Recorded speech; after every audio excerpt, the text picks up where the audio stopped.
Salut à tous, j'espère que vous allez bien. Aujourd'hui, on se retrouve pour une nouvelle vidéo. Et aujourd'hui, on va parler des news mercato, donc après un petit moment d'absence, puisque j'ai changé un peu de matos. Donc maintenant, je suis sur PC, donc c'est ma première vidéo sur PC, donc soyez indulgents. Donc aujourd'hui, on va aborder toutes les news.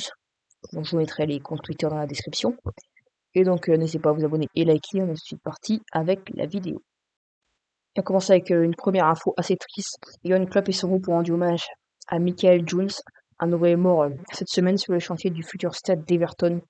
Toutes nos pensées vont à la famille et aux proches de la victime. Voilà, bien sûr, hein. Une bien triste nouvelle dans le monde du foot pour cet ouvrier qui travaillait sur le chantier du futur stade d'Everton. Le RC Lens, on va parler de juste après. Donc le RC Lens sait parfaitement remplacer ses buteurs. Parce que oui, justement, Eli Way va signer. Il va signer pour 35 millions d'euros bonus compris, on va voir juste après. Donc il y a eu Kalimundo. Et après le départ de Kalimundo, il y a eu Openda qui est arrivé, qui a fait du très très lourd à cette équipe. Et puis ensuite, bien sûr, va y avoir Eli Way, qui on l'espère va apporter et faire du bien à cette équipe de Lens. Désireux de réduire ses coûts au maximum, le Barça va supprimer les taxis mis à sa disposition des jeunes du club. Les parents des joueurs devront désormais emmener leurs enfants à des checkpoints ou des cars les récupérant ensuite. Donc voilà, fin des taxis pour les jeunes du club, pour le Barça qui vraiment, on le voit, ils sont vraiment en manque d'argent. Tout en continuant avec Guardiola qui a poussé un petit coup de gueule, il tacle Chelsea. Si nous dépensions comme eux, nous serions morts. Pour Chelsea, c'est plus facile que pour nous. Je ne serais pas assis devant vous si nous avions dépensé ce qu'ils ont dépensé lors des 2 derniers mercatos, parce que vous les médias me tueriez. Donc voilà Guardiola qui dit qu'apparemment ce serait Manchester City qui aurait fait ça, ils se seraient fait entre guillemets tuer par les médias, mais vu que c'est Chelsea, apparemment non. Donc voilà le petit coup de gueule de Pep Guardiola. Josip Stanisic, 23 ans, va quitter le Bayern Munich pour s'engager au Bayer Leverkusen. Le Croate a déjà quitté Munich pour passer sa visite médicale du côté donc de Leverkusen. Voilà, le joueur croate de 23 ans qui joue très peu, même s'il est un peu plus joué avec les blessures cette fin de saison avec le Bayern Munich. Et globalement, il jouait très peu avec cette équipe du Bayern. Et maintenant, il va pouvoir découvrir une autre équipe qui joue la Ligue Europa, il me semble, si je vous dis pas de bêtises. Donc voilà, on lui souhaite bien sûr bonne chance à Stanisic. Et quelqu'un d'autre qui pourrait découvrir le championnat, c'est Matteo Genzouzi. Il a dit entre les discussions avec l'OM pour Matteo Guendouzi. Le club romain veut faire baisser le prix fixé par l'OM, donc à 20 millions d'euros. Donc voilà, il pourrait débarquer du côté de la Serie A pour Guendouzi, avec la Lazio qui pourrait quand même faire le coup Hugo Lloris aussi, et Depchi Kamada qui est déjà arrivé. Pour son départ, Neymar a invité plusieurs amis cette semaine pour une fête d'adieu. Kylian Mbappé n'était pas convié, donc Kylian Mbappé n'était pas apparemment invité. Donc voilà, on ressent encore les fortes tensions qu'il y a entre les deux hommes, hein. Euh, Certaines histoires et polémiques qu'il y a pu avoir autour d'eux. Donc on sent que c'est quand même assez tendu s'il n'est pas venu. Donc je sais que Marquinhos est venu aussi. Donc voilà, c'est compliqué entre Neymar et Mbappé. Thierry Henry pourrait être officialisé à la tête de l'équipe de France Espoir dès lundi. Sa connaissance parfaite du vivier français et de la génération 2001 aurait par ailleurs séduit lors de l'entretien. Donc Thierry Henry qui pourrait être officialisé dès lundi, donc dans 2 jours à l'heure où je tourne. Donc ouais, c'est vrai il connaît bien le vivier français comme ils disent. Et donc pourquoi pas devenir entraîneur des espoirs pour l'ancien entraîneur de la Belgique qui devrait donc quitter son poste de consultant sur Prime Video de ce que j'ai pu voir.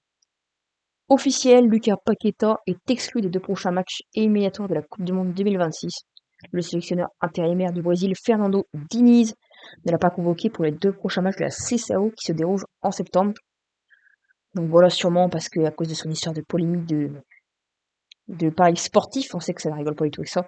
Donc bien sûr, je vous laisse voir la liste du Brésil, notamment son compère, ancien compère de Lyon, Bruno Guimaraes qui lui est là, ou encore Casemiro, Joelinton au milieu de terrain. Donc voilà pour la liste du Brésil. On continue avec un autre Brésilien. Des clubs qataris veulent s'offrir Philippe Coutinho et insisteront dans les derniers jours du mercato. Le joueur d'Aston Villa est également courtisé par l'Arabie Saoudite. Le Brésilien partira en cas de bonne offre, jugé intéressant pour lui. Donc voilà Coutinho qui pourrait quitté Aston Villa où il s'est jamais réellement imposé, même s'il avait fait une première saison correcte, on va dire, même, mais là c'est vraiment très compliqué. Donc voilà, il pourrait être amené à partir. Alors c'est un flop du Barça malheureusement, qui pourrait se laisser tenter par un championnat autre qu'européen, tout simplement. Donc ça sera soit le Qatar, soit l'Arabie Saoudite pour lui. Le RC Lens a tenté de signer Alexis Sanchez, donc maintenant on sait qu'ils ont pris Eli Wahi, mais ils ont tenté de signer Alexis Sanchez, mais du coup le Chilien pourrait finalement retourner à Barcelone librement, là où il avait été plutôt bon il y a quelques années justement de cela. Voilà pour l'ancien joueur de la Marseille, même s'il pourrait, c'est pas, ça peut se faire hein, qu'il puisse signer un nouveau contrat du côté de l'Olympique de Marseille, mais c'est vrai qu'avec l'arrivée d'Aubameyang, j'ai de forts doutes. Donc on va suivre l'avenir du Chilien. L'OM est en négociation justement avec Nadim Amiri, le joueur veut quitter le Bayer Leverkusen. Le club allemand en veut 6-7 millions d'euros. Un club anglais est aussi dans la course pour ce milieu offensif allemand. Donc voilà, Nadim Amiri qui veut quitter son club et qui pourrait se trouver un autre challenge d'ici la fin du mercato. Et l'OM est sur le coup. Et du coup, ouais, Eli Wahi, Arcelor et Ruigo de Fabricio Romano, comme je l'ai dit tout à l'heure, montant de transfert 35 millions d'euros. Très beaucoup. Du coup, ensuite, Ludovic Obraniak, consultant pour Prime Vidéo, il a dit l'OM dit qu'Arthur ne perd pas la double confrontation face au Pana et aurait gagné, du coup, c'était il y a quelques jours. Donc voilà ce qu'il a pu dire. Parce que selon lui, l'OM d'Igor Tudor était mieux armé pour battre ce Pana. C'est vrai que c'est une énorme désillusion côté marseillais, mais après, à voir s'ils ont réussi à les battre. Moi, je pense que oui, honnêtement, mais je pense que je suis pour ceux qu'il faut laisser du temps à Marcelino pour qu'il mette sa patte, tout simplement. Ensuite, on continue avec Joao Cancelo qui est très proche du Barça. Le Barça veut conclure au plus vite l'accord avec Joao Cancelo dans le cadre de nouvelles négociations ce week-end. L'accord avec Manchester City se rapproche. Il s'agira d'un prêt à 100% avec option d'achat non obligatoire, apparemment. Les derniers détails et l'accord seront finalisés dans les jours qui viennent. Donc ça va se faire les prochaines heures, voire jours plutôt. Donc voilà, Cancelo qui était à la recherche d'un nouveau point de chute, hein, parce qu'il était vraiment en froid avec Guardiola. Et le Barça qui a besoin d'un top latéral droit, bah, là ils vont être servis. Et on va rester du côté du Barça avec le Barça et Frenkie de Jong qui ont entamé les discussions pour une prolongation de contrat et un lissage de salaire. Le Néerlandais est prédisposé à trouver un accord et aider les Blaugrana économiquement au niveau du fair play financier. Donc il serait prêt à baisser tout simplement son salaire pour que ça rentre dans les clous du fair play financier parce qu'il est conscient des difficultés financières du Barça. Et c'est un mec qui aime vraiment le club, il est prêt à baisser son salaire. L'année dernière, il voulait rester quand on voulait le vendre pour récupérer de l'argent surtout. Donc voilà, Frenkie de Jong, c'est vraiment quelqu'un qui aime le Barça. On va partir en Ligue 1 officielle. Le LOSC affrontera Rijeka en barrage de Conference League ce 24 et 31 août. Donc voilà, les barrages de la Conference League pour le LOSC, ce sera Rijeka, donc un tirage plus qu'abordable pour cette équipe de Paulo Fonseca qui, selon moi, va s'imposer au cumul des deux tours. Donc ce sera le 24 et le 31 août, donc cette équipe croate pour tout simplement pour le LOSC. Taiwo Awoniyi, encore buteur, et c'est son 8e but sur ses 6 derniers matchs de Première Ligue. Serge Aurier a délivré 2 passes décisives hier soir face à Sheffield United. Donc voilà, Taiwo Awoniyi qui est en feu avec son équipe.